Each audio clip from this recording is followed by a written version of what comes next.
Today's daf is daf Ayin Gimel in Nidrim.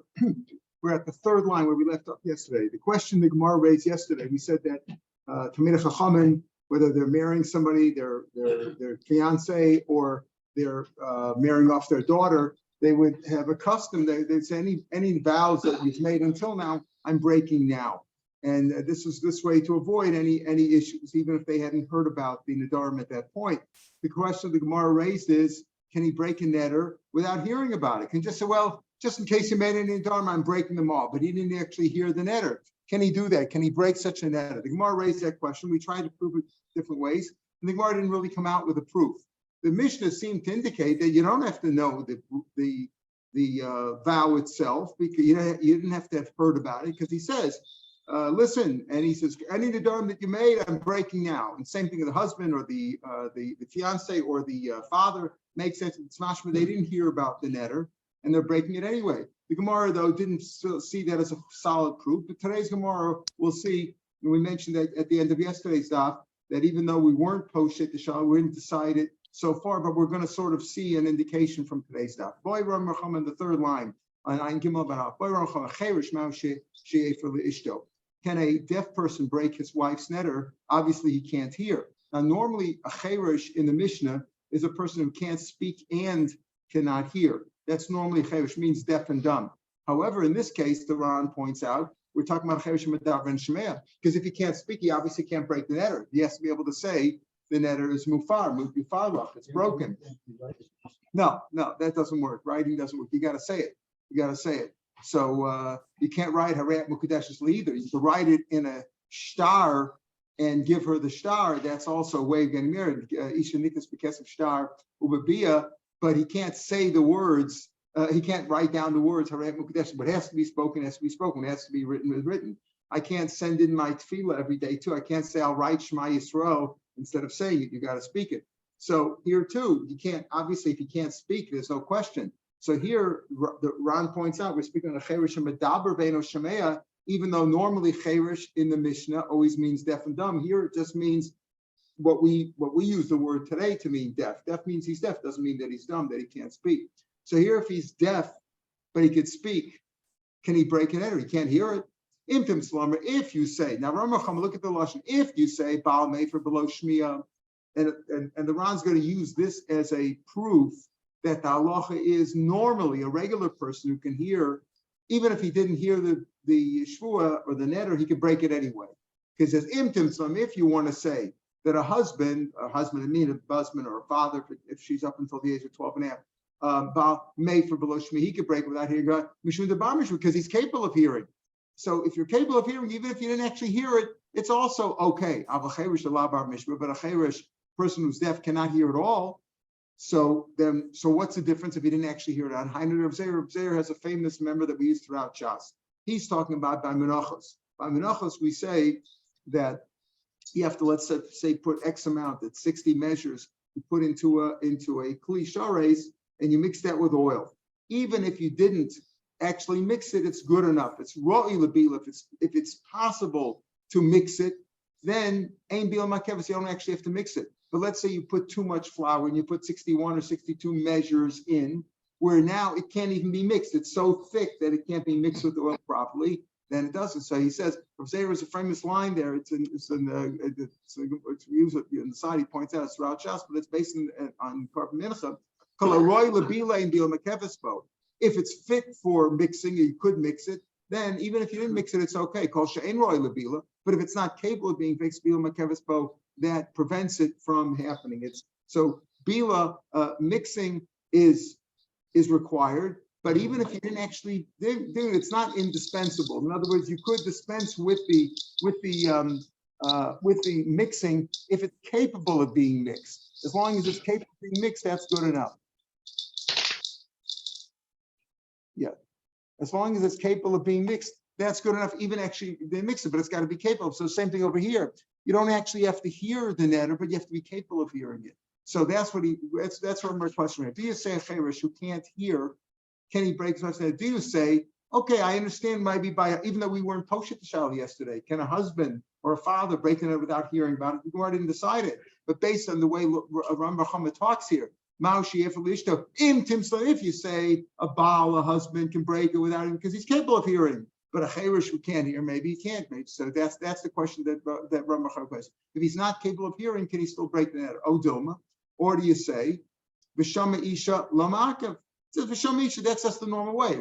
She makes a neder, her husband hears about it, and he breaks it. But it's not indispensable. You don't actually have to hear it. That's the question. Amar Rava. So Rava decides the question that Rav Meir Shapiro raised. Tashma, Paskas V'shama Isha, Prat La'eshes Cherish. So he says clearly, the Brisa says, if her husband hears about the neder, excluding the wife of a Cherish who can't hear.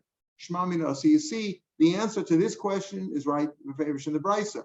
It says, if her husband hears, excluding a husband who can't hear if he's deaf. Okay, so what about our shaila in general? The shaila of yesterday, can you break it out without hearing about it? Just say, listen, any drum you made, I'm breaking now, don't worry about it. Even if I didn't hear about it, can he do that or not? So that's the question. So the Ran says, if you look in the Ran, yesterday he said it, we're going to be posted from this question, and he says, like he said, B'siyata D'Shmaya, like you mentioned that, Michael, at the end of the Daf, B'siyata D'Shmaya, and now he gets to the B'siyata D'Shmaya. So the Ran says, take a look at the Ran in the wide lines, not the widest lines, in the middle wide lines. Mishum Deboy Meshmu, the Kivin the Royal Lishmo, Lamaka Beshmia, Umaskinan, and at the end we come out, the final ruling is Becherish Makva Beshmia, Meditani Vishamisha Prat Leish's Chesh. Because of Ramban, the Dafka Cherish, only Chesh Mishum Lashi because he's not capable of hearing, Aval Inish Alma, a regular person who can hear, the Bar Shmia, we're at the first of the widest lines now. Lo Makva Beshmia doesn't have to hear it. Then he delected Mishit Boy and Delael. We didn't decide the question of yesterday. Minatanya v'shamisha prat leishas. So why didn't yesterday we post it from here? Shamisha prat leishas cherish. Oh, cherish is no good, but a regular person good. The name of midday cherish mash with the heichadavi barshmiya lo mak beshmiya.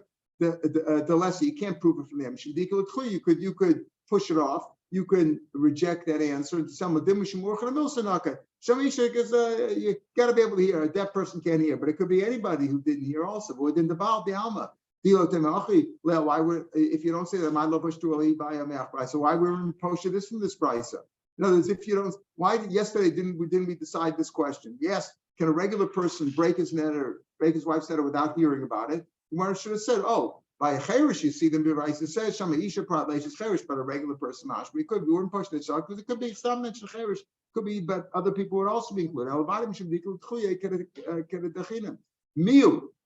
Says the Rana, the fourth of the widest lines. Afilu hachi even the Kamar Ramachama, since Ramachama said im tim salomar Baal mefer below shmiya, he said if you say a Baal could break it without hearing about a regular guy because he's capable of hearing it. So since he used that lashon, umesmach nami Rav Zeir and he relies this on what Rav Zeir says. Damakala roy lebile makevesbo. Same thing. If he's capable of hearing, he doesn't actually have to hear it. Mashman hachi kaim lotz mash. That's the halacha.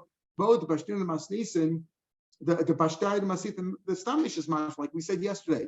If he's marrying off his daughter or he's marrying his wife, he says, listen, any drum you made till now I'm breaking. Didn't say he had to hear about it. So the Pashman is mashma that way. Even though we said there's no proof, maybe he said it so that to encourage her to remember, to cause her memory, to push her memory a little bit. I'm breaking any drum that you made. You make any drum? Yeah. I made an editor a couple of weeks ago about not eating oranges. So, and then he breaks it. So then he breaks it again. That's a little bit of a contrived answer. So better that he doesn't have to hear it. But I forgot the sheninu, even though we gave an answer, lost. Yeah. The time limit only starts when he hears about it. So the clock doesn't start until he hears about it. They don't have to hear it at all. No, so what we're saying is you have to hear about it. In other words, if a wife or a daughter made an eder and the husband or the father respectively didn't hear about it, and the father, before she gets married, says, listen, I need to drum you and I'm breaking, that's okay. That's what we come out. You don't actually have to hear it. He didn't hear it yet. He didn't hear any neder. He has 24 hours from the time that he hears about it or till the next day. But he didn't hear about it. As long as he didn't hear about it, the clock hasn't started. So he can so anybody can stay clean without knowing. That's right. When you say anybody, we mean a husband and a wife, or a father and a daughter. Father and a daughter really only talk about a year and a half. He only has from the age of 11 till 12 and a half of her nadarim. Before 11 doesn't count, and after 12 and a half, he has no power. But a husband and a wife, yeah. he can break in the Nadarim at any time. So he could always say, listen, you got angry about this, you got angry about that, any Nadarim you made, I'm breaking now. But if he actually heard about it, he only has till the next day to break it. All right, so that's how he comes out. Now we come to the next question in the Gemara. We're back in the Gemara now.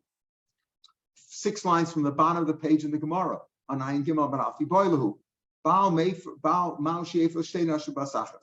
Guy's got 2 wives. So number one, he's got problems right away. He's got 2 wives, and they both made Nadarim. You can just picture the situation in the house, right? Yeah. So they both made Nadarim. Can he break them both at the same time, or does he have to break them individually?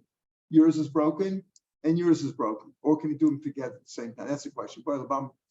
So why? Because it says B'Sham Isha, right? He hears about it, right? The Hanio saw either, right? The Hanio saw her. So that's the question.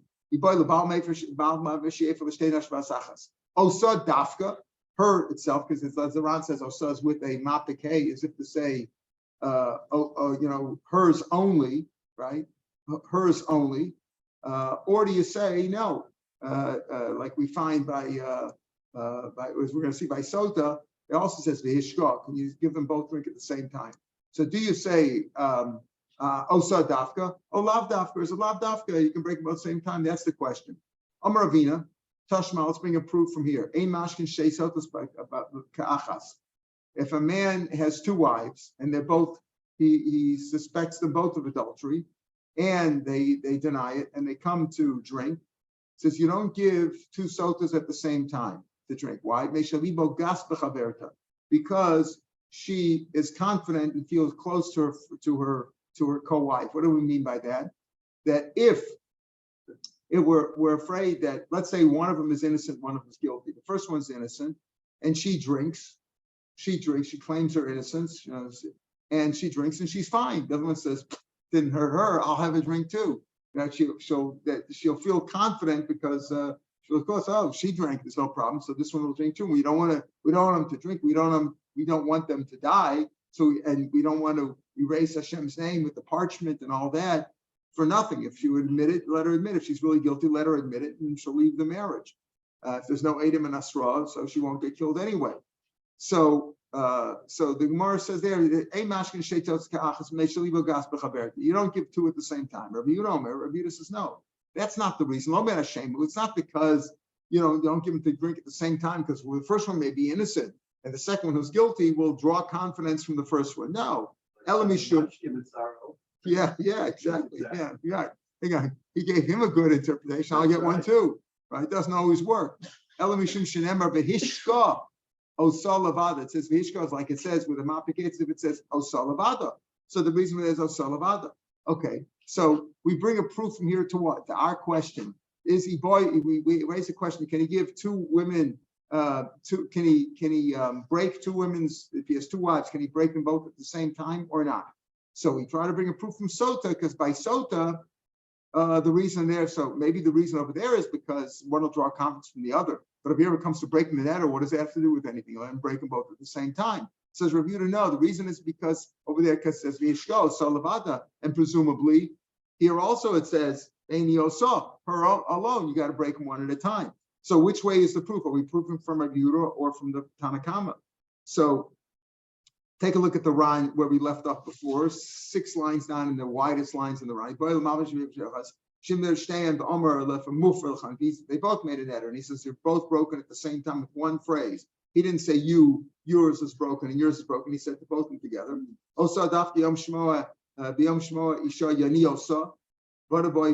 question is about a husband. The truth is, makes sense we're talking about the husband or the father. Ryan goes on. Maybe the first girl, the first suspected wife of suspected adultery is innocent, and the second one is guilty. And the other one says she'll feel comfortable below tears a lot. She won't agree. Lo men Hashem was that. Rabbi Yehuda said that's not the reason because one will draw confidence from the other. Says the Ram the mapikei. See, the Ran knew a little Ivra, right? Vishka is like Vishka also, that she knows Salavada. Ulinyan halacha, says the Ran. Ulinyan halacha. Ikaman damer, some say the Ravina midrabana muchla. He's proving from the Tanakama. Leboin. The lo mashmale osa dafka. It says not dafka. The other time reasons b'shuli gaspa. By the case of sotus is because one draws confidence from the other. There you shouldn't give him draws. Hilkach netinam the Baal Mefer. So therefore, in our case, where there's no issue of one drawing confidence, we're talking about two women made a netters, two wives, and he wants to break them both. He could break both of them. Like in the Baal Mefer, l'shtei nashikachas. And he says, in other words, the Ran is setting us up. He says, some say that Ravina is bringing a proof from Ravina bringing a proof from the Chachamim. By Sota, the reason is because one will draw confidence from the other, and she'll go ahead and drink and all that. We don't want that to happen. But over here, that Osaz lav dafka, and he could break it saying Vachis with Sefta, the Mechilton, Rav Shimon Omrim, right? It says over there. He gives an example. Let's say as Ishtar had 5 Nadarim. He had 5 women. And they all swore. And he says, you're all broken. If he says in plural, you're all broken at the same time, that works. If he said in singular, only one works. So what do you see over here? That if you break them all at the same time, it is okay. That's what the Mandarim say. That's what there is such a shita, and there's apparently a Tosefta confirming that. The Ein Kandas Ramban sell, but the Ramban doesn't agree. The Ramban says the Ravina is showing us is no. Hishko Salavada. Here also, and it means himself. The Man Tanakama. Who's the Tanakama over there? Who's the Tanakama who says don't give the two sotas to drink together? It's Rav Shimon. Who is Rav Shimon? Rav Shimon is the famous sheet. Rav Shimon is Darshina and time at heels, Darshan time at Kra. What does that mean? When a pasuk says something, we can explain the reason for it. You can give an interpretation. What do you mean interpretation? To say that sometimes it doesn't apply. For example, taking the pledge from a woman. Let's say you lend an almana money, right? So it says, what should you do? You could give her back her pledge at night. If she needs a mattress or a pillow, that's the pledge. Her collateral, give it to her because she needs what to sleep on.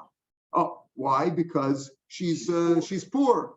Okay, and even though there's a concern that if you go to her house and give it back, it might look suspicious, but she's poor. But in the case of a rich woman, it doesn't apply. You don't have to. Why go to her house every day and return her pillow? She doesn't need the pillow. She's got other pillows. So it doesn't. It looks suspicious. So don't. In other words, even though the pasuk says you got to return it to her, it only applies in a poor case.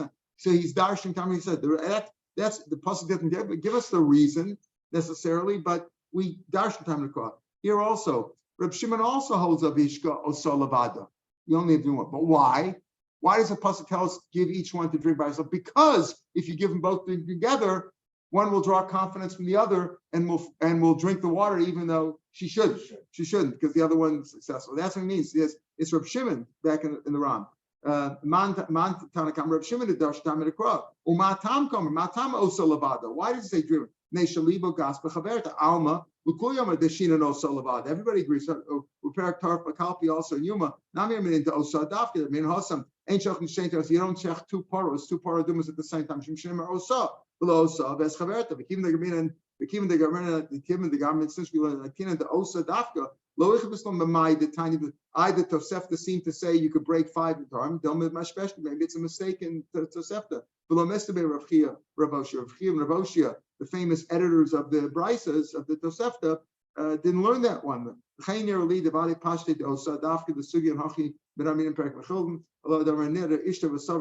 you thought somebody else did, you have to also lavada, right? You know, it's a dafkahi. The Kamalan the Sugyan Hachi, Imlo Shatamar then he does dafka. Then you share the Mishnah. There it's talking about you have to know who made the net. He heard make, you're not sure who made the net. But in any case, the Ran goes on to say, the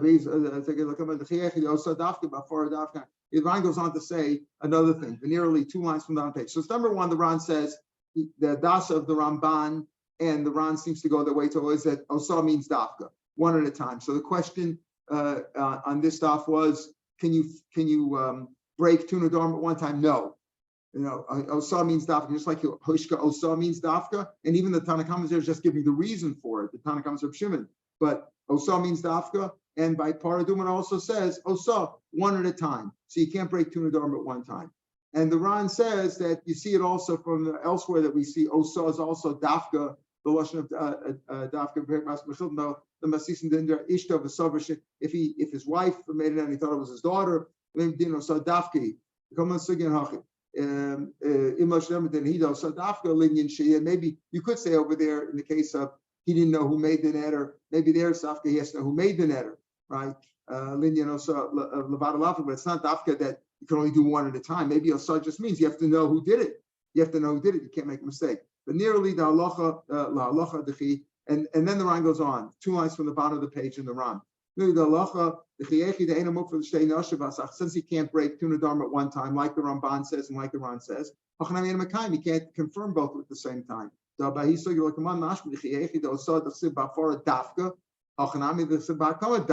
Right? It says, right, also is Dafka. There's another Siyata Dishmaya, 2 on 1 page, Michael. And he's talking about what he's going to write at the same time. So here we come out, there's 2 questions we raised today. 3 questions are decided. Can a regular husband break a netter without hearing it? Yes. Can a deaf husband break a netter without hearing it? No, because he's not capable of hearing. Can you break 2 Nadarim at one time? No, only one at a time. Says the Mishnah on the base.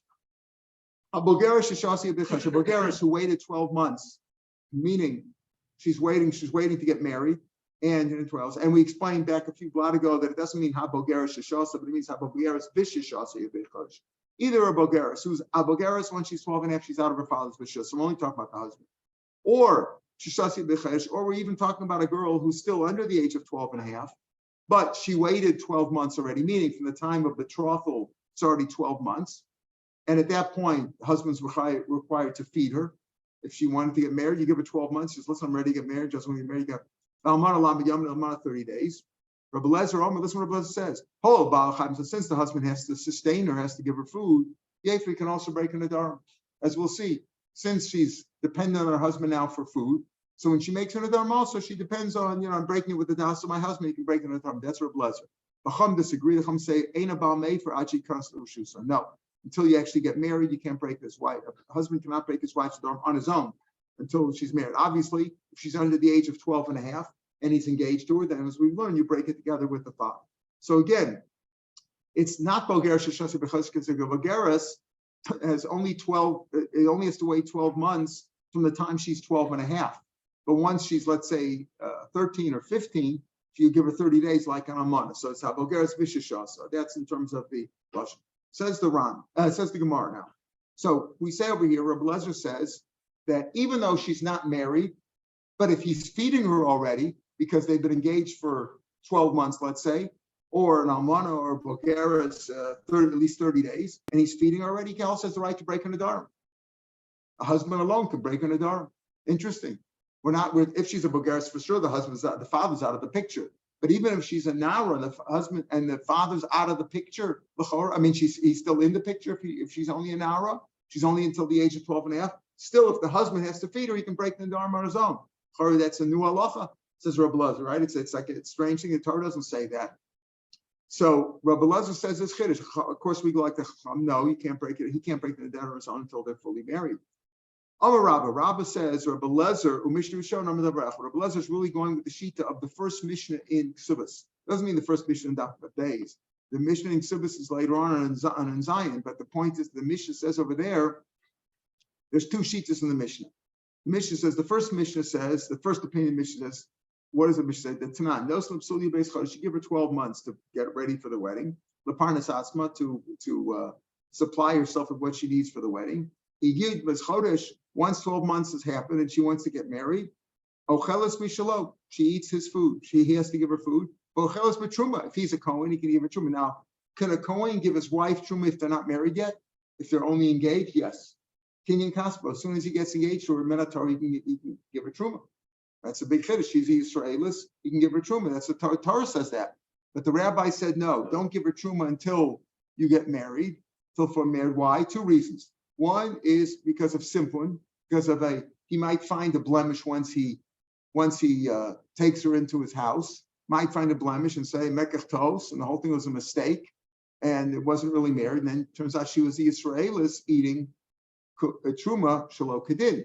That's one reason. Another reason brought down is because since she's not fully married to him, he gives her food. If he sends her truma, where is she living? In her father's house, right? So maybe her brothers and her father will eat it too, and they're not allowed to. So because of those reasons, the rabbi said, even though Minat Torah, a Kohen can give truma to his wife as soon as they're engaged, don't give it to her until they're actually married. Okay. So the Mishnah over there says he gives us chodesh chelos mishloach. Once 12 months has happened, she eats his food, and she can even eat truma. And what's the reason why? Aren't you worried about the symptoms? He says, well, once 12 months happens and he's feeding her, he takes a look on the outside and he says, check her out. She doesn't seem to have any blemishes that would bother me. And also, if he's feeding her, he doesn't want to feed the whole house. He doesn't want to feed the whole house. So he makes sure that she has her own apartment. There was a guy here, Becker once said when his first daughter got married, Ben David's son, he called in the boy came in, can I have your daughter's hand in marriage? And he said, sure. He says, can you support a family? He says, I think so. He says, good, there's 6 of us. The son-in-law doesn't want to support, the whole family, just the wife, right? So he said, listen, why aren't you? You're not worried about simping out. We checked her out. Obviously, we don't see what's going on underneath her clothing, but that's good enough. The bedika and the chutz is good enough. And the other reason is because you're not worried about if she gives her truma that she's going to give it to her brothers, because once he's feeding her, he sets her up in her own apartment. He doesn't want to send food over to the house, and all of a sudden they say there's not enough. He doesn't feed the whole family. Now, that's what the mission says over there. Yavam is not really our concern over here, but a Yavam, brother died, right? Reuben and Shimon. Reuben died with no children. Shimon is about to marry Reuben's wife, Leah, right? Reuben, we had that case, right? And he's a Kohen, can't give her truma. Why? The Ryan points out because the pasuk says kinyan kaspo. If you acquire this woman with your ring, with the money, whatever, she can eat truma, but a yavam is kinyan achiv. He didn't acquire her. The Torah sort of said, the brother married her and he died with no children. You get her automatically. So he goes on to say, let's say the fiance, she got engaged to the fiance, he lived for 6 months, and then and then he died, and Yivam implies whether there was only Erison or Nesuin, and then there were 6 months that she was waiting in front of the Yavam hasn't married her yet. No, she hasn't consummated with either one. First the fiance 6 months, then the Yavam 6 months. Even if she had 11 months and 29 days with the husband, and then he died, and then there was 1 day with the Yavam, or 11 months, 29 days with the Yavam,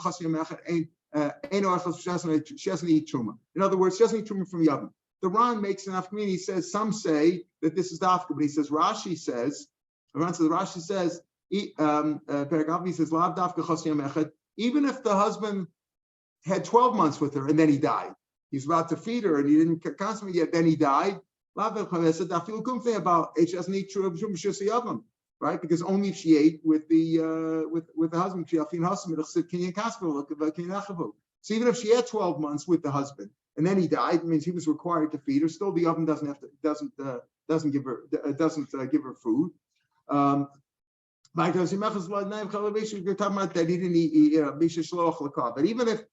if she had 12 months with the husband and he started to give her food, and then he died, the oven doesn't have to feed her. The Ran says in the first of the wide lines, not the widest lines, that's not Rabbeinu Tam Shita. But if the husband started feeding her, the fiance started feeding her after 12 months, then she would eat from the Yavam, because the Yavam doesn't feed her on her own, but she's not going to lose out because of him also, because it's like she's still connected to the first husband. You're showing me that, so according to Rabbeinu, so the Rashi learns elsewhere, that's lav dafka, 12 months less a day, or even if she full 12 months for the husband and he had to feed her and then he died, the oven doesn't have to feed her. Was Rabbeinu Tam says no, once the husband fed her, started feeding her for 12 months, and then he died, then the oven would feed her. So the lashon of 11 months and 29 days and 1 day missing is dafka according to Rabbeinu Tam. Okay, but that's as far as the oven goes. But as far as a regular husband goes, after 12 months, he feeds her, right? He feeds her. Zu Mishnah Rishona, back in the Gemara, halfway down on the page. That's the first lashon in the Mishnah. The first Mishnah says the 12 months has happened. Once 12 months happen, he feeds her, and if he is a Kohen, he gives her truma. Bezin shalachorei amar. The later Bezin said, no. We're still afraid, even though we said that maybe he'll after 12 months when he's feeding her, he'll check her out to make sure there's no blemishes for which he would later claim mekach tos. You know what? But like he says, you know what? That a bedika schutz lo shma bedika. The Ran says that he's quoting the Ran. That a bedika schutz is not considered a bedika. Just check on the outside is not good enough. Her face may be okay, especially in those days. The Jewish women dressed like the Arab women do now, more tzniistic, right? So you can't see too much, right? So that's not good enough. He may find some blemish. Right. That may be a concern. So therefore, we don't want him to give her truma if he's a Kohen, even after 12 months until they actually get married, because maybe he'll find some blemish and say, mekach tos, the whole thing was a mistake. Also, so what about the other aspect that we say that he'll arrange a special room for her, a special apartment, right? Some places maybe in some cases he doesn't have his own, can't rent another apartment for her, and he'll be sending food over, and we're afraid that her family will eat the food and they're not kohanim. So therefore, the later Besan said, okay. So what's the whole point of our Gemara? To say that Reb Lezer in our Mishnah, who said what? That even though you're not married, but if you're already feeding her after 12 months of waiting, or even less in the case of a girl who's already 15 years old or an almana, once you're feeding her, you can break her nadarim. So he says, you know what? That must be like the first Mishnah who says, once you're feeding her, you can even give her truma, right? Once you're feeding her, you can even give her truma. Why? Because presumably, even though the business about truma is only an issue Rabbanan, because Midarais, we said, as soon as you get engaged to her, a Kohen can give her to eat, right? It's only a Rabbanan. You're worried about a blemish, or you're worried about that she'll give food to her father or brothers, only because they have a Midarais, he can give her food. But still, the Rabbanan made this rule probably in the same feeling of Reb Lezer, that once you're feeding her, it's like your wife, and you can break her nadarim. So Reb Lezer is the same thing as the Mishnah Rishona. Amalei Abaye, no. Dilmalohi, maybe they're not the same. Adkan lo kamashmina Mishnah Rishona. Where did the first Mishnah? What do you mean? The first Mishnah in Ksubas over there in Zion, which said that if 12 months has happened, you feed her and you even give her truma. And truma, you're giving her truma because it's a drabanan anyway. Doesn't mean truma drabanan. This truma drabanan is like trumas on fruits and vegetables, which is not. He means elamecha b'truma, which is only an issur drabanan anyway. Because midaraisa you can give her truma as soon as you're engaged. There's an issur truma, so there maybe it says only drabanan. Avon adarma is a daraisa. Where do you get this idea that a father could break his daughter's netter, or a husband could break his wife's netter? Where's that? It's in the Torah. The Torah says, especially if you can break a netter. I can't break your netter. You can't break my netter. You can go to a bezdin, but you can't break a netter. It's only midaraisa. Emelo, maybe the Mishnah there would not hold of Reb Lezer. And the other way also, Adkan lo shamas le Reb Lezer. Where does Reb Lezer say that a husband who's feeding a fiance who's feeding his wife can break an adarim? El gavid adarim can Rav Pinchas, like Rav Pinchas Mishmei Rabba, who said the call on adar so das palim des. When a woman makes a neder, it's based on the fact that she assumes that her husband's going to agree to it. That's why the Torah said if he doesn't agree to it, he can break it. Avol truma, afil merabana namilacha, but truma.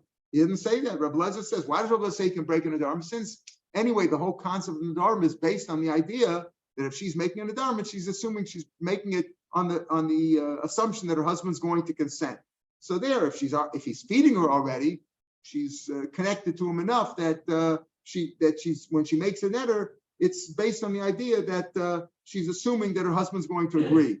If he doesn't agree, he can break a netter. That there, Rebbe Lezer says it's halacha. But by truma, maybe he would also agree that even though it's only an issur drabanan, she also wouldn't be able to eat it, so he wouldn't hold of the Mishnah Rishona, but maybe Rebbe Lezer would hold the Mishnah Achrona, that she shouldn't eat truma even after 12 months has happened, because maybe she'll give it to her brothers, or maybe he'll find a blemish. So therefore, Rebbe Lezer and our Mishnah and the Mishnah Rishona over there are not necessarily. They both say halachas about what takes place, some power that the husband has, even though they're not really married.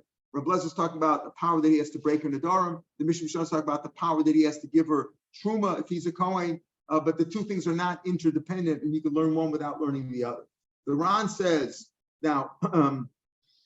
The Ran says that about the Ran is about I'd say 15 lines from the bottom of the page. It doesn't mean to say Rabbi Lezer goes like Rabbi Pinchas and Rabbanan Dal, because everybody else, the Baskin ben Nida, the Tana, she's, let's say a Tana who's married up by her mother or brother, where it's only Kedushin Rabbanan, like we've learned, right? The husband could break in the Nadarim. So even though the Nadarim is a Daraisa, right? Avagam Nidaraisa, why are the Nadarim a Daraisa? The Kamla the Mufla Samachlish Midaraisa Kisas. Remember, we learned, I've mentioned before that if within a year of the Bar or Bat Mitzvah, respectively, Netter is a Netter Daraisa. It's called Mufla Samachlish, just about approaching manhood or womanhood. Any Nadarim that they make are a Daraisa. And yet, the Kedusha B'Nesuah Ktana, less than Omer Rabbanan, Afilu Achi, Asin Nesuah Rabbanan, the marriage Rabbanan, Mavatlim Dam Daraisa. In other words, even though she's only married Neder Rabbanan, what does it mean? The father, she's a Ktana.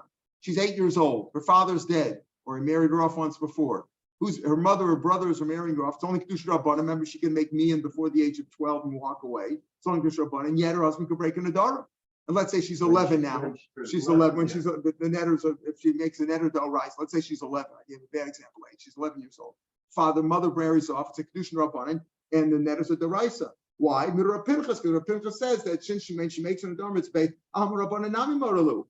El Debah Pligi. Rav Lezer Savi Kim the Yuma Farnus Law since he's giving her Ein Nadaris El Al Dato. The only making Nadarim. Rabbanan Savi Mila Morisla. If somebody else would give her food, right? I'll die. The ilu mfardes lo acher lo nadra lo al daita. If somebody else gives her food, she's not making a netter based on the husband. When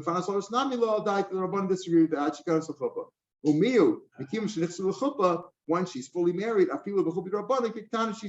like when she's fully married, then it's like a ktan she see him shall die to noderas. But just the fact that he's giving her food, like in our case, just the fact that he's giving her food in our Mishnah does not mean that she's making Nadarim based on him. But if she's fully married, yes, then we understand that, because then her Nadarim are based on her husband agreeing to it.